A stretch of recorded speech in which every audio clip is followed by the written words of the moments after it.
Greetings in the name of our Lord and Savior Jesus Christ.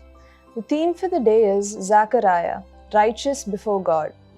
The portion for meditation is Luke chapter 1, verse 6. Both of them were righteous in the sight of God, observing all the commandments and decrees blamelessly. The account that we read in Luke chapter 1 takes place during the reign of King Herod. It was a time of oppression for the people of God. In such a difficult time in the history of God's people, we learn that both Zechariah and Elizabeth were righteous before God.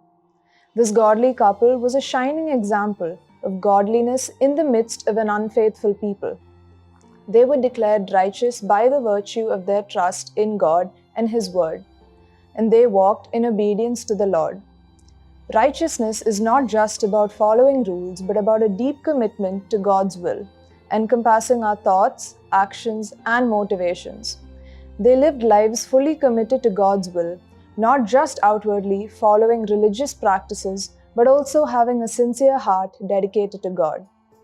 Observing all the commands and decrees was not just a matter of their righteousness before God, but also the evidence of it before men. That doesn't mean they were sinless. It doesn't mean they were perfect. It just means they were obedient. They had a reputation for walking according to the law of God. They were like Job, of whom essentially the very same thing is said. Job was a faithful and obedient man, blameless, upright, fearing God, and turning away from evil.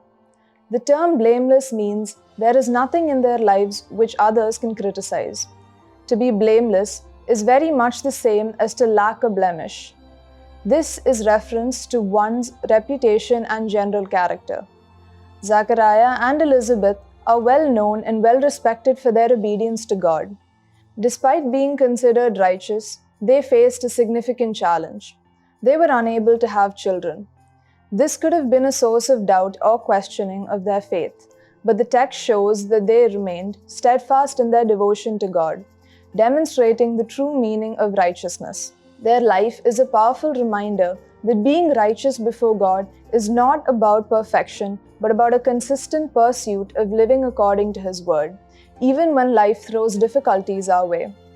True righteousness is not about outward appearances, but about a heart fully devoted to God. Let us seek to live lives that are righteous before God, faithfully following His commandments even through difficult times. Let's pray. Father, help us to live our lives with unwavering devotion, seeking to walk blamelessly before You in all our actions and thoughts. Guide us to live a life that reflects Your holiness and grace, so that we may be found faithful and pleasing to You. All this we pray in Jesus' name. Amen.